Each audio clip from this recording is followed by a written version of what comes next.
میں ہوں آپ کا اپنا بشارت صدیق۔ ایک بار پھر السلام علیکم۔ 8ویں جماعت کے طالب علم کو چور پر ایک مضمون لکھنے کو کہا گیا۔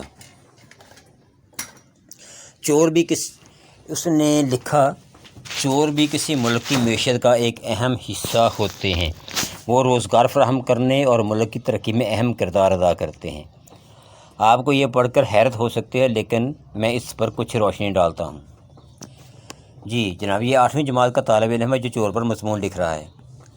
وہ کہتا ہے کہ سیف، تالے، لاکر، الماری وغیرہ صرف چوروں کی وجہ سے بنتے ہیں۔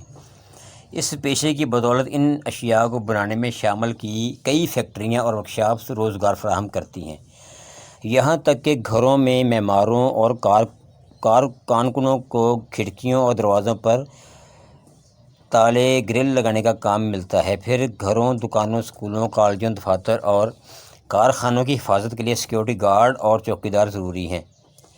وہ کمپنیاں جو CCTV کیمروں، میٹل ڈیٹیکٹرز اور سیکیورٹی سسٹمز تیار کرتی ہیں، وہ بھی ملازمتیں پیدا کرتی ہیں۔ چوروں کی وجہ سے پولیس افسران، عدالتی عملہ، جج، وکلاء اور دیگر ملازم ہیں۔ پولیس کے لیے رکاوٹیں، ہتھیار، گولیاں، لاٹھیاں، یونیفارم، گاڑیاں اور موٹر سائیکلوں کی خریداری سے معیشت کو فروغ دینے میں مدد ملتی ہے۔ جی، یہ 8ویں جماعت کا طالب علم لکھ رہا ہے۔ جب موبائل، لیپ ٹاپ، کار، موٹر سائیکل، برقی آلات، پرس یا لپسٹک جیسی اشیاء چوری ہو جاتی ہیں تو لوگوں کو انہیں دوبارہ خریدنا پڑتا ہے، جس سے کاروبار کو فروغ ملتا ہے۔ مشہور اور بدنام چور اکثر سیاست میں آتے ہیں، جہاں بڑی چوریاں بھی ہوتی ہیں۔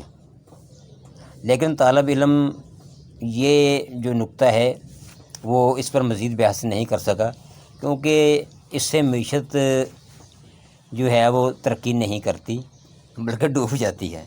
ملک کی معیشت کو نقصان پہنچانے والے یہ بہت سارے عناصر پیسہ لوٹ کر باہر لے جاتے ہیں، اور بھی بہت کچھ کہا جا سکتا ہے، لیکن مجموعی طور پر ملک کی معیشت میں چوروں کا حصہ قابل ذکر ہے۔ اب یہ چور سائیکل چور ہو یا مینڈیٹ چور یا پھر ملکی معیشت یا ملکی خزانے کا چور، تو بہرحال سبھی کا کچھ نہ کچھ عمل دخت ملکی معیشت میں ہے، بلکہ یوں کہنا چاہیے کہ اس طالب علم کے بقول میں بہت کچھ ہے۔ اسی سے بہرحال اختتام کرتے ہیں اپنی ویڈیو کا، ملتے ہیں اگلے ولاگ میں، تب تک کے لیے خدا حافظ۔